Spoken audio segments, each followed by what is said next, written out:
Hey guys, I hope you're doing well. So, anyone who's heard me talk about Webtoon knows that I'm pretty passionate about downloadable art assets and brushes. Given the quick turnaround, these are super common for artists publishing their work on a week-to-week basis. So if you're thinking about making a webcomic, I highly recommend giving some of these a shot. Timestamps and links to everything I recommend will be in the description, and let's get on with it. To start off, I had to include the fill tool that I use every day of my life. And if you don't have this downloaded, oh my god, trust me, just do it. I know you can tweak your fill settings and get the same effect, but this just works straight out of the box. One of my biggest pet peeves is being able to see the white lines when you remove your line art, or even gaps in color where two lines meet, and having to go back to fill things in manually is a big time waster for me, so I wholeheartedly recommend this for getting your base flats down. Now, we've got one of my favorite bubble packs, which I just find fills in what's missing from CSP's preloaded shout bubbles. You can, of course, edit them with vector points like you would normally, and I find myself going back to a couple that have less angles and tweaking them ever so slightly to get the look I want. When it comes to small stuff like this, I like to have a lot of variety, so yeah. Okay, so we have another bubble set that I like a lot, and it is a set of flashes.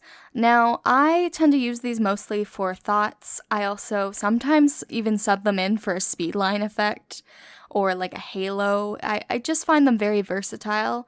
Now, unfortunately, these are just rasterized, but it's pretty easy to just put a bubble behind it, and it works really well.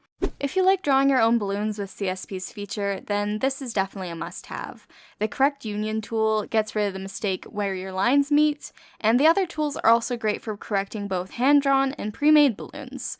It's kind of like playing with liquify on a vector image, if that makes sense. You can push and pull things to your own liking without having to go in and select the individual points. Now we have some breathing and sigh effects, which I haven't gotten a ton of use out of yet since it's still fairly new to my collection. But these look pretty seamless. I tend to have my characters sigh a lot, and there is also a lot of action scenes where I might end up using the panting effect, so I figured I might as well download some variety. The way the creator shows how to use them in the example is really helpful, but you may have to tweak the application a bit to do full color since it is demonstrated over manga art. So another new discovery of mine is a speedline brush, which I've used speedline brushes before, but I'm really enjoying this one in particular because it's just super streamlined. Honestly, you kind of just scribble back and forth horizontally, but diagonally until you get the look you want. Maybe go back in with the transparent color to touch it up with the same brush. They're also really easy to layer behind and in front of characters for that kind of sketchy look that I'm really fond of. So this next one is a paid asset on Acon 3D, and it's a set of 3 head models, which personally just really fit the way I like to draw proportions, especially the third one. And there are definitely other head models that will fit your art style better, depending. These are just the best ones I've found that suit my personal tastes and my process. I like having detached head models on hand for when I need to do difficult angles that I really don't want to use a full bodied model for, or maybe want more guide on the facial feature locations since CSP's default ones are a bit smooth. You know, there's something that you don't necessarily need, but if you like them and you think you could get use out of them, they've definitely been very handy for me. Speaking of difficult angles, well, why draw them at all? These are some vector images for drawing behind the head, and they're made for Webtoon artists to use either directly in their artwork, trace, or reference.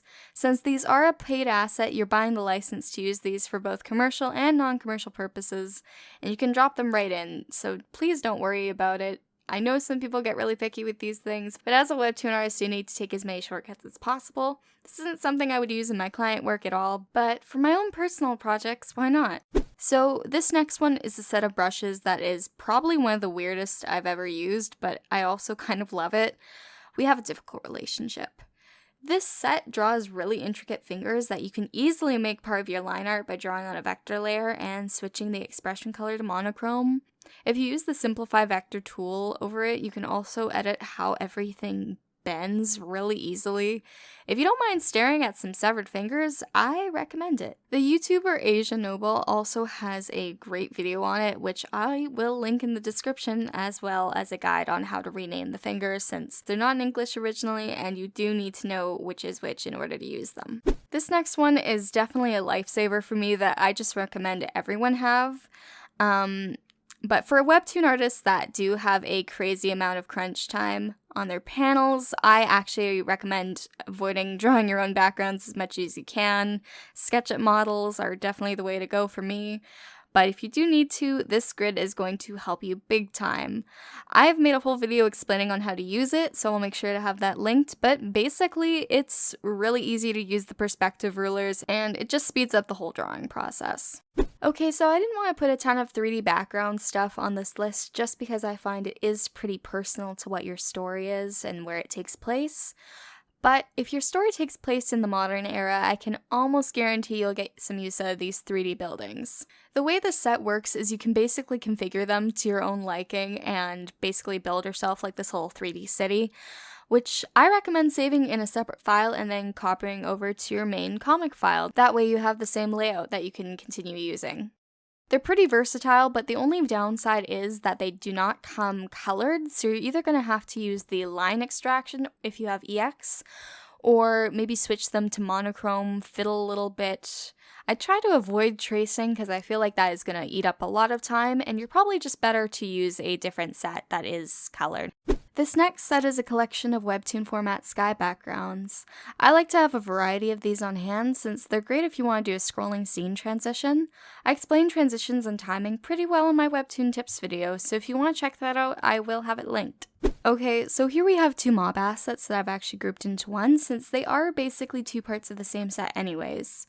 Mobs are basically your pre-made background characters. Think maybe extras in a film shoot. They're just gonna fill out the scene. These two sets are pretty basic to start you off, but the creator definitely has some other paid sets, as well as there's just a ton of mob assets floating around on either Acon 3D or the CSP store.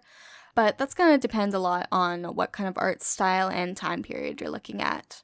Okay, going with that, we have another mob asset, but these are just simple silhouettes to fill out the back of your groups, basically. I recommend layering these with your more detailed mobs to create some depth in the group. You can also pretty easily make more detailed mobs into silhouettes, but personally, I just like how the set is laid out. It's pretty minor, but I use them a lot. Okay, so I've left sound effects to last because obviously they're going to be super personal to your story and what you need in the moment, but this is a big pack to start you off.